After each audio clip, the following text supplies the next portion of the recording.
Hello friends, welcome back to my YouTube channel. तर स्वागत आहे तुमचं माझ्या नवीन ब्लॉगमध्ये. तर आजचा जो ब्लॉग आहे, आम्ही जाणार आहोत गावी. तर तुम्हाला पुढे बघायलाच भेटेल. बऱ्याच दिवसानंतर ना जरा गावचा असा ब्लॉग बघायला भेटतोय तुम्हाला. तर व्हिडिओ शेवटपर्यंत नक्की बघा. आणि आता वाजलेले आहेत ऑलमोस्ट 9-10. तर रात्रीचा आम्ही ब्लॉग स्टार्ट केलेला आहे. तर तुम्हाला बघायला भेटेल. चला. आम्ही चाललेलो आहे. आता साधारणतः 9:30 वाजलेत आणि आमची बस आहे 1 तासानंतर, म्हणजे 9:45ची. ऍक्च्युली होती 11:45ची. तर आम्ही 1 तास आधीच गेलो. आता माझे पप्पा आहे, बहीण आहे. तर जैनेशला ओरडत होते, जरा पळत पळत चालला होता. आणि फायनली आम्हाला बस भेटली, जे आम्ही रिझर्वेशन केलं होतं. आणि आम्हाला सगळ्यांना सीट भेटली आणि आम्ही निघालेलो आहे. तर मी जास्त आधीचे शूट नाही घेतलेले आहेत, कारण मला खूप झोप आली होती आणि खोकला पण खूप जास्त होता, त्याच्यामुळे रडत होता. तर आम्हाला साधारणतः आता तरी नेरूळमध्ये होतो आम्ही, पनवेलमध्ये. तर 12 वाजले होते. सो मला पोहोचायला सकाळी 5 वाजले, त्याच्यामुळे मी अंधाराचं शूट घेतलं नाहीये. तर मी येतानाचा शूट घेतलेला आहे थोडाफार, तो तुम्हाला बघायला भेटेल. आणि हा व्हिडिओ पार्ट 1चा आहे, पार्ट 2 पण टाकेल मी त्याच्यामध्ये, तर नक्की बघा. तर येण्यासाठी लेट झालं, कारण मला आल्यापासून खूप जास्त सर्दी खोकला होता आणि व्हॉइस ओव्हर करण्यासाठी आवाज यायला पाहिजे आणि आवाजच येत नव्हता माझा. तरी आता तरी नॉर्मली येतोय, म्हणून मी घेतलं करायला, कारण मग बाकीचे व्हिडिओ माझे पेंडिंग होतील म्हणून. सो बघा, किती जास्त खोकला तरी झाला, म्हणजे असं तेलकटच खायचं असतं. सो आता फंक्शन स्टार्ट झालेलं आमचा मेहंदीपासून. तर मेहंदीपासूनचं मी शूट घेतलेला आहे आणि त्याच्यामुळे होम टूर पण थोडासा दाखवलेला आहे. तर हे सर्व फॅमिली आहे आमची. मम्मीच्या छोट्या मामाच्या मुलाचं लग्न होतं, मयूर दादाचं. तर ही मोठी वहिनी आहे आणि त्यांची मुलगी आहे, बुद्धी आहे, जैनेश आहे. मुलांचं एन्जॉय चाललेलं आहे असं. आणि असंच ब्लॉग कंटिन्यू करा.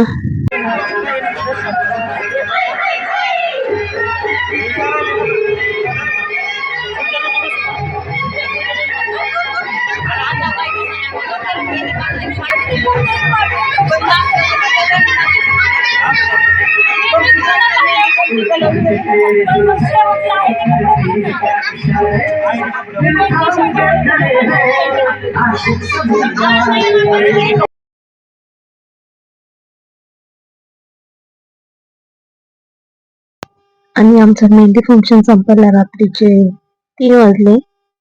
आज मी तर 2:30 वाजता मेहंदी काढली, खूप लेट. आणि हा मी तुम्हाला थोडासा होम टूर दाखवते, कारण बाकीचे व्हिडिओ माझ्याकडून डिलीट झालेले आहेत. तर हा पूर्ण वरचा आहे, म्हणजे खाली जो हॉल आहे, किचन आहे, त्याच्यानंतर वरती 2 बेडरूम आहेत आणि त्याच्यावरती पण टेरेस आहे त्या साईडला वरती. तर तुम्हाला हा दाखवते. हा एक रूम आहे जिथे आम्ही स्टे करतोय, म्हणजे आम्ही थांबलेलो आहे. हा जो हॉल पूर्ण रूम आहे, हा खाली रूम आहे, नवरदेवाचा आहे. तो आमच्यासाठी दिलेला आहे मामींनी. तर सगळीकडे म्हणजे सगळीकडे पसारा झालेला आहे, तर ते सर्व इग्नोर करा. इथे वॉशरूम आहे, खाली एक वॉशरूम आहे आणि वरती एक आहे. आणि इथून खाली शिड्यात, जेव्हा मी लास्ट टाइम आले होते तेव्हा हे थोडंसं बाकी होतं काम, आता पूर्ण कम्प्लीट झालेलं आहे. पप्पा झोपलेले आहेत, कारण त्यांनी ट्रॅव्हल करून आलेत सकाळीच.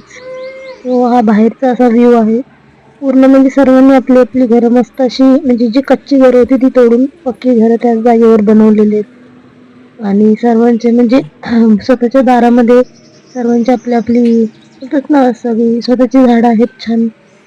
कोणतीही वस्तू काय आणण्यासाठी बाहेर जावं नाही लागत. जे आपल्याला नॉर्मली फुलं लागतात, फळं लागतात, तर ते सर्वांकडे अवेलेबल आहेतच. आणि शेत इथून थोडंसं लांब आहे आणि शेतामध्ये ऊस असतो, कारण मी उठायच्या आधीच मामी जाऊन येत होत्या, त्याच्यामुळे मला काही जाता आलं नाही 2ही दिवस. आणि मग 1 दिवस तर आमचा वर्धावा होता, तेव्हाही आम्हाला लेट झाला आणि लग्नाच्या दिवशी लेट झालं. सो आम्ही काही शेतात गेलोच नाही, पण येताना तर व्ह्यू घेतलेला आहे मी. असे 3 मामा आहेत, तर 3 मामांचं असं शेती आहे, भरपूर सारी शेती आहे. आणि यांच्याकडे बारामतीला जास्त ऊस पिकतो, तर ऊसाची शेती जास्त आहे. आणि बाकीचं ते नॉर्मली आपल्याला जसं घरी लागतं ते सर्व तिथे आहे अवेलेबल. तर अशा प्रकारे तिथे किचन आहे आणि हॉल आहे. हा काही व्हिडिओ नाहीये.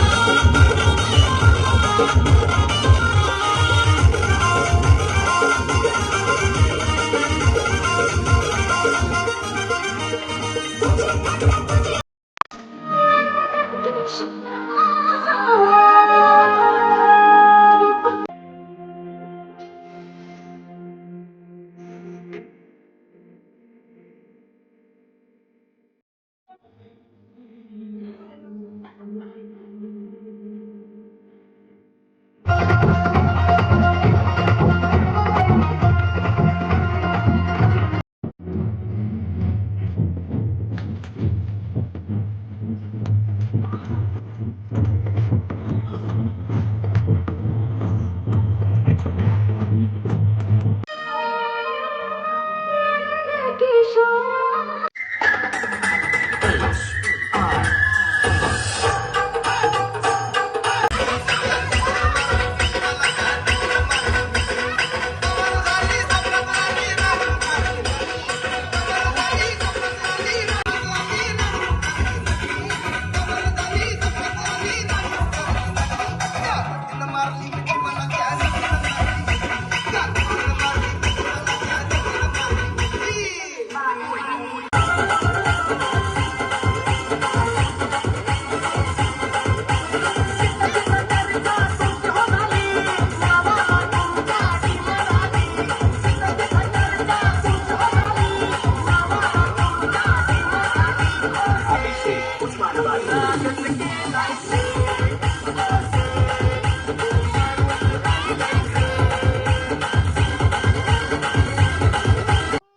गाईज असा होता आमचा मेहंदीचा ब्लॉग. याच्यानंतर पार्ट 2 येईल त्याच्या पुढच्या ब्लॉग मध्ये. तर स्टे कंटिन्यू. व्हिडिओ आवडला तर लाईक कमेंट शेअर करा. Thanks for watching. Bye bye.